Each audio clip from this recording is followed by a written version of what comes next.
Radhe Radhe friends. ओम गम गणपते नमः।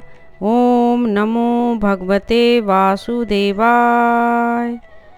आप सभी भक्तजनों का इस नई वीडियो में स्वागत है। बैसाख मास 2024 अंतिम 3 तिथियां इतनी महत्वपूर्ण क्यों? आइए जानते हैं विस्तार से। श्रुतदेव जी कहते हैं, राजेंद्र, बैसाख के शुक्ल पक्ष में जो अंतिम 3 त्रयोदशी से लेकर पूर्णिमा तक की तिथियां हैं, वे बड़ी पवित्र और शुभकारक हैं। उनका नाम पुष्करणी है। वे सब पापों का क्षय करने वाली हैं। जो संपूर्ण बैसाख मास में स्नान करने में असमर्थ हो, वह यदि इन 3 तिथियों में भी स्नान करे तो बैसाख मास का पूरा फल पा लेता है।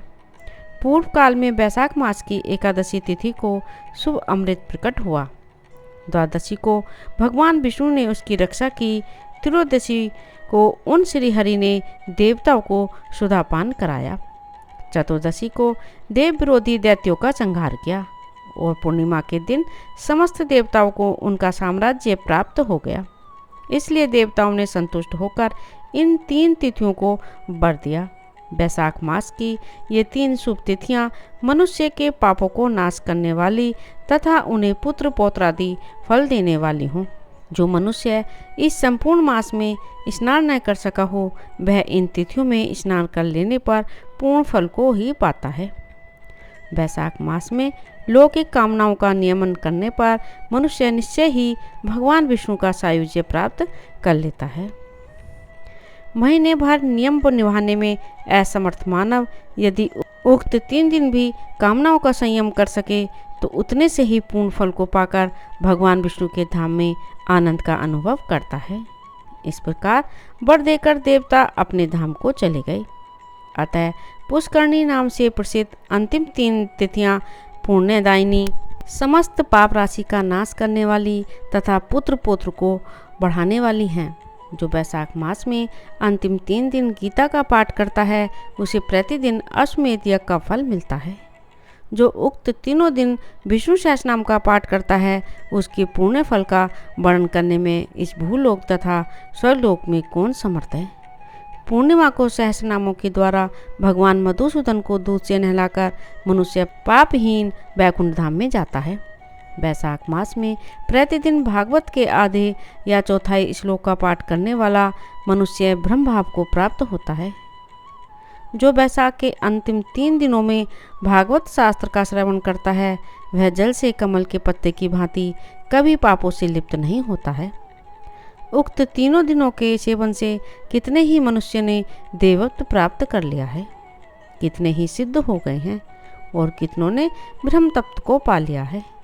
ब्रह्म ज्ञान से मुक्ति होती है अथवा प्रयाग में मृत्यु होने से या बैसाख मास में नियम पूर्वक प्रातःकाल जल में स्नान करने से मोक्ष की प्राप्ति होती है।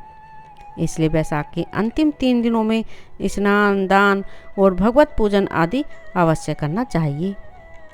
बैसाख मास के उत्तम महात्म्य का पूरा वर्णन रोग शोक से रहित जगदीश्वर भगवान नारायण के सिवा दूसरा कौन कर सकता है। तुम भी बैसाख मास में दान आदि उत्तम कर्म का अनुष्ठान करो। इससे निश्चय ही तुम्हें भोग और मोक्ष की प्राप्ति होगी। इस प्रकार मिथिलापति जनक को उपदेश देकर श्रुतदेव जी ने उनकी अनुमति ले वहां से जाने का विचार किया। तब राजऋषि जनक ने अपने अभ्युदय के लिए उत्तम उत्सव कराया और श्रुतदेव को पालकी पर बिठाकर विदा किया। वस्त्र, आभूषण, गौ, भूमि, तिल और सुवर्ण आदि से उनकी पूजा और वंदना करके राजा ने उनकी परिक्रमा की। तत्पश्चात उनसे विदा हो महातेजस्वी एवं परम यशस्वी श्रुतदेव जी संतुष्ट हो प्रसन्नतापूर्वक वहां से अपने स्थान को गए। राजा ने बैसाख धर्म का पालन करके मोक्ष प्राप्त किया। नारद जी कहते हैं, अम्बरीश, यह उत्तम उपाख्यान मैंने तुम्हें सुनाया है, जो कि सब पापों का नाशक तथा संपूर्ण संपत्तियों का देने वाला है। इससे मनुष्य भुक्ति, मुक्ति, ज्ञान एवं मोक्ष पाता है। नारद जी का यह वचन सुनकर महायशस्वी राजा अम्बरीश मनी मन बहुत प्रसन्न हुए।